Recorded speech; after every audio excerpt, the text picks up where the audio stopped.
Hello, welcome back to the channel. Today I'm going to be showing two of my Void Hunter builds.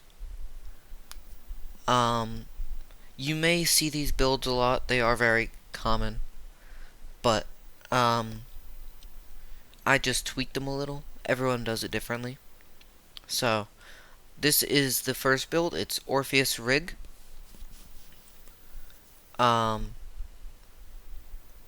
So Orpheus Rig provides ability energy for each target tethered by deadfall anchors, which means deadfall, which same thing, tether. So every time you kill someone that's tethered, you'll get your super energy and ability energy.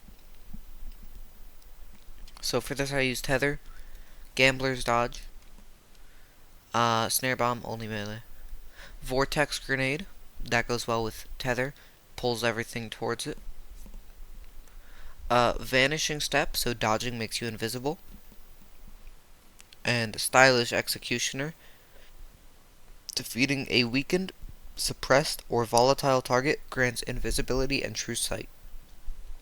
After performing a stylish execution, your next melee attack while invisible weakens targets. So, pretty much, this is a tether and invis build. You could, if you don't want to use vanishing step, you could use on the prowl, but I prefer vanishing step. So for fragments, I do echo of expulsion. Void ability final blows cause targets to explode. So when you use your tether and throw down a grenade, everything will explode. Echo of persistence. Void buffs applied to you have increased duration, like invisibility, devour, overshield. This build is mainly invisibility and devour. You might be able to go overshield, but it's pretty much invisibility and a little bit of devour every now and then. Echo of instability. Defeating targets with grenades grants volatile rounds. That's very good, so you can explode everything with your void weapons. And then Echo of Harvest. Defeating weakened targets creates an orb of power and a void breach. And void breaches give class ability energy. So for weapons, you can use any kinetic weapon. I use Midnight Coup. It's obviously not to the right power level yet, but I have Firefly and Kinetic Tremors. You can get this easily from Onslaught. Firefly it does solar damage, but it does explode, so it'll work. And then Kinetic Tremors emits shockwaves that damages nearby targets. And then this is just a good, sturdy weapon, strong hand cannon. For the energy weapon, I used Ruinous Effigy, Void Trace Rifle. This is probably the best void weapon for this build, because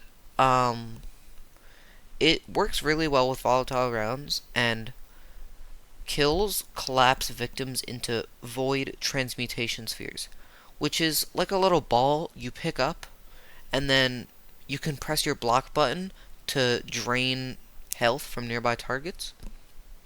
You can press your shoot button for a light attack, like just a little melee attack, or you can press your aiming button for a heavy attack, which slams it down on the ground and kills all enemies nearby. And then the catalyst is this weapon deals increased damage against targets damaged by transmutation spheres. So if you hit something with a transmutation sphere, Ruinous Effigy will do more damage against it.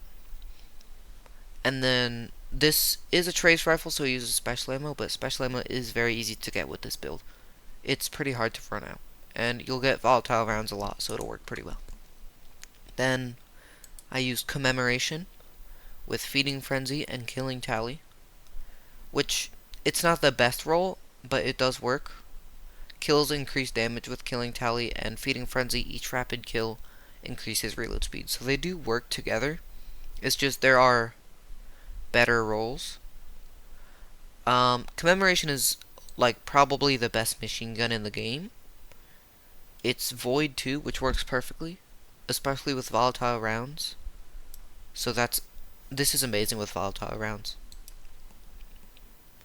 And then for armor, on the helmet, I did Intellect, Heavy Ammo Finder for Commemoration, Harmonic Siphon for more orbs, and Harmonic Targeting for accuracy and ADS speed.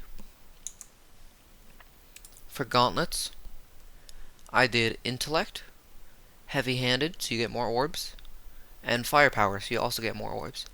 If you want to, you can switch out Heavy-handed, since the Void melee doesn't do much damage, but it can kill some small targets. Chest armor, I did Intellect, 2 Void reserves, so you can carry more ammo for the trace rifle and machine gun, and then Void resistance. You can use any resistance, I just used Void. Leg armor, I did Intellect, Innervation, Void weapon surge, which uses armor charge, which is from collecting an orb, and then recuperation for health. For the class item, I used Intellect, and then, since this is Artifice, I used 2 Intellect. And then Reaper for orbs, Bomber for grenade cooldown, and then Proximity Ward. So if you use a finisher, then you'll have an overshield. So when you are using a finisher, you don't die during it.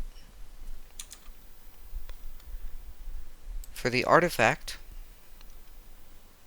I used Overload machine guns, which is perfect for commemoration. Piercing sidearms. If you want, you can switch out the kinetic weapon for a sidearm if you're looking for a champion build. This is a very good champion build. And then Overload trace rifles, which is perfect because of Ruinous Effigy. Second column, Volatile Marksman, Rapid Void Weapon Precision Hits, and Rapid Void Weapon Final Blows grant volatile rounds. That's very good. So if you just get a ton of kills with Ruinous Effigy or Commemoration, it'll give you volatile rounds. And then Beam Medic, Rapid Trace Rifle Final Blows heal you and nearby allies. And then Powerful Combatants increase the amount. So that's good because Ruinous Effigy is of course a trace rifle. So every kill, not every kill, rapid kills heal you and heal people around you. Hold the line. While surrounded, machine guns and glaives gain increased reload speed and stability. Final blows heal you, so that works with commemoration. And then King's Vestige. Defeating powerful Taken loads your weapon with Taken energy. The next time you fire, launch 3 Taken Seeker rounds that disrupt and exhaust targets. Now, this is like really, if you're fighting Taken, you could do other things in this column, but there's not many Void ones. You could do Elemental Siphon, but I just did that one since this season is a Taken season, so it's lots of fighting Taken. Next column, I did Maligned Harvest. Rapidly applying Volatile causes your next instance of Void weapon damage to create a weakening burst.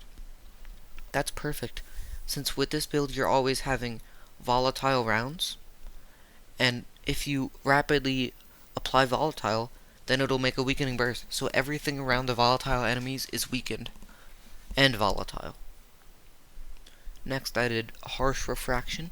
Trace rifles do more damage to targets afflicted by elemental debuffs matching their element type. So if you have volatile rounds, or if you weaken something, Ruinous Effigy will do more damage, so that's perfect. And then Gold from Lead. Picking up special ammo has the chance to grant heavy ammo for commemoration. Heavy Ordnance Regeneration. That gives damage resist and ability regeneration if you do sustained damage with a machine gun or rocket launcher. And then Void Flux. Defeating weakened targets with a Void weapon applies Volatile to nearby targets. Defeating powerful targets increases the radius. So that's perfect because it works with maligned harvest. So volatile and weaken, they both work together to apply the effects to nearby targets. So if you weaken something, it'll apply volatile. If you make something volatile, it'll apply weaken. So that was the first build. The next build is an omnioculus build. Like I said, pretty common build. And omnioculus, so this works with only void. I'm pretty sure it doesn't work with prismatic. So you gain a second smoke bomb charge and have damage resistance while invisible. While you make an ally invisible, they gain damage resistance while invisible and you gain melee energy. So pretty much infinite melee. This uses the Trapper's Ambush aspect, and I use Tether for this. You can use Mobius Quiver if you want, or Spectral Blades. The super doesn't really matter here. I just use Tether. And then Gambler's Dodge, Snare Bomb, of course, and then Vortex Grenade.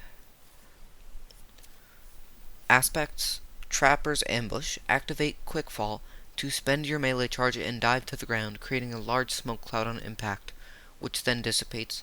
Targets caught in the smoke cloud are weakened, and allies are made invisible.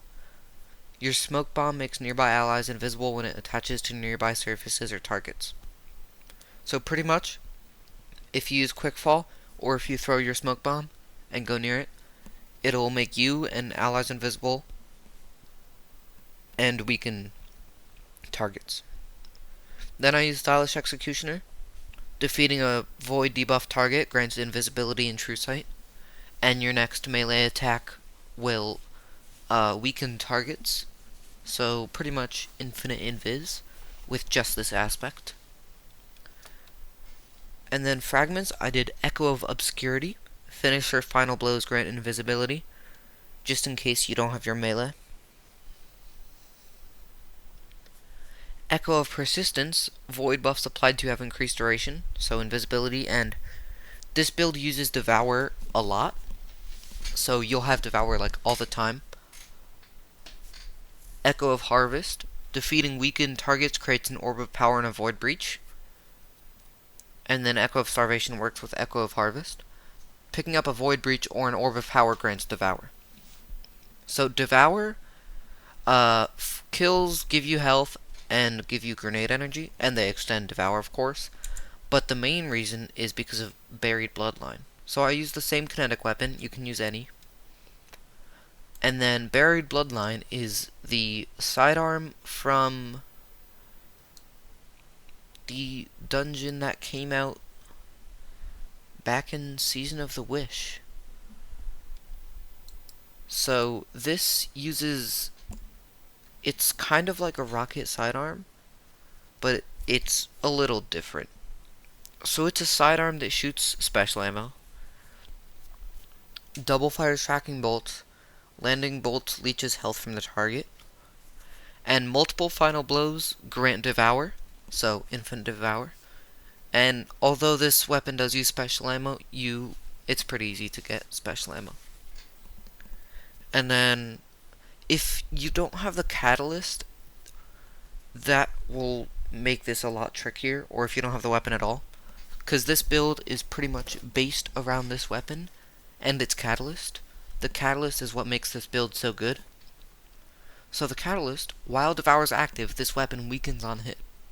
So anytime you have Devour, which is pretty much always, you will weaken targets, which means you will always be invis. So pretty much infinite invis, infinite weaken, and infinite Devour with this build. And then same thing as last time, I used Commemoration and same artifact. Helmet, I used Strength, Special Ammo Finder, and Heavy Ammo Finder, and then a Harmonic Siphon for Orbs and Devour. Gauntlets, I used Strength again.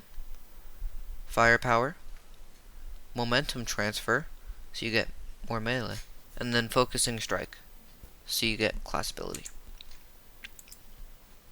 And then chest armor, I did strength, and then it's artifice, so I did double strength. Then I did triple void reserves, just so you have as much ammo as you can get, since your main weapon is a special ammo weapon. Leg armor, I did strength, recuperation, and then 2 absolution, so reduces all ability cooldowns each time you pick up an orb. That's perfect, so it gives melee, grenade, and dodge, which are all needed for this build. Grenade just kills everything. Melee, of course, is the whole build. That's what makes you invis. And then class ability gives you your melee back. However, in Edge of Fate, they're changing that, so if your melee stat isn't above 70, your class ability won't give you full melee energy. Which, that will be a little tricky. So you just have to keep that above 70, I guess. And then, class item I did strength. Since it's artifice, I did discipline, reaper, bomber, and then proximity ward for finisher overshield, so you can be invis. So those were the 2 void builds. I will put both of the dim links in the description if you want them. And I might make a video about a void prismatic build if you want some transcendence mixed in there, or just some variation.